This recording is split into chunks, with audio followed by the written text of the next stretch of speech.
So, I'm Eric, and this is JD from Scene Stealers. Yep, and we're going to go ahead and talk more about snubs, and then we're going to cover the documentary and the foreign language film categories and give you the picks that you need to win big bucks at your Oscar pool this year. More snubs. JD, who got screwed? Well, the really big one, the one that's really got my got stuck in my craw is King of Kong. Oh, I know. Fistful of Quarters. That's just one of the great documentaries. I love it. I think it's great. It again falls into one of those weird places, though. It's it's kind of a comedy. It's kind of a goofball documentary. It's certainly not a very accessible subject, but it got booted right out of there for a lot of other things that are a little more. They have a history of doing that, though. I mean, American Movie didn't get a nomination. Nothing. Roger and Me never got a nomination. And this is really interesting.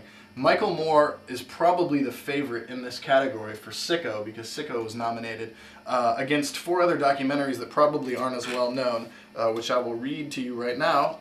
No End in Sight, the Iraq documentary about all the bad decisions leading up to the war. Operation Homecoming.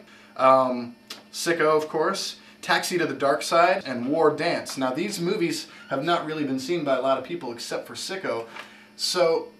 But here's the thing to remember. Michael Moore has only been nominated once in this category, and that was for Bowling for Columbine, and he won.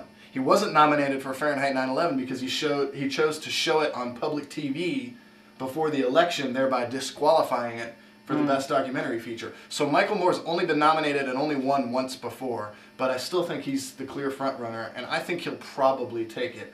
Although No End in Sight, a lot of people have are pretty excited about that one, so I could see that one kind of sneaking in there. Yeah, I think Michael Moore's probably going to come away with the win here, but a lot of these other films are really, there's a lot of war commentary going on and have some interesting things to say, but I think he's definitely at least got the momentum and the exposure that a lot of these documentaries don't get, not being released and feature in, big screen. So you think Sicko's going to take it too? I think so.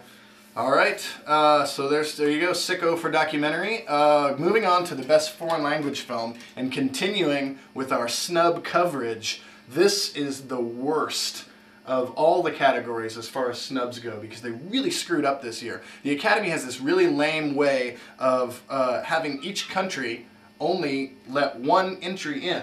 And this year there were 3 films from France, The Diving Bell and the Butterfly, La Vie en Rose, and Persepolis, that were great, that on their own could have been nominated.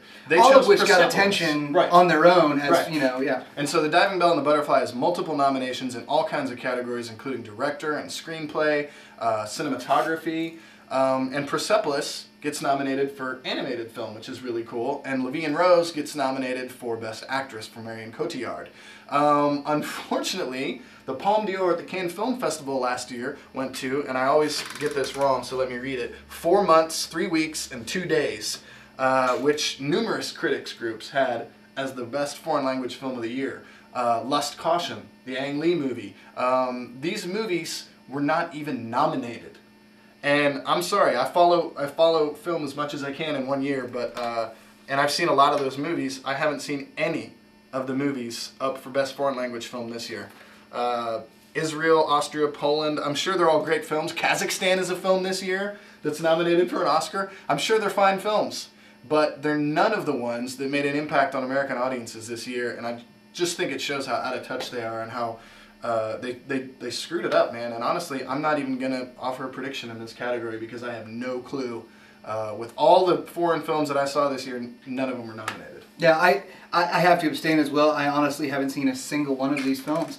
I did see Diving Bell and Butterfly. I saw La Vie en Rose, both of which are interesting films. I'm really excited that Marion Cotillard was nominated. I think her performance is really fantastic. But again, it's not in the category, so for me, that's a pretty sizable snub. Yeah, next year, Academy, if you want to do this right, don't limit it to 1 a year. Just for fun, a list of other movies never nominated. Fitzcarraldo, Werner Herzog, never nominated for foreign film. Volver last year, Pedro Almodovar, not nominated. Penelope Cruz got a Best Actress nomination, but apparently it wasn't good enough to get a foreign language film nomination because Spain didn't enter it. Yeah. And also Talk to Her, another Almodovar movie. I mean, don't get us started. This needs reform really, really bad. Yeah, like NCAA football, I think this really needs some restructuring. Yes. Because it's not working out for anybody. And we're not just saying that because we're from Kansas.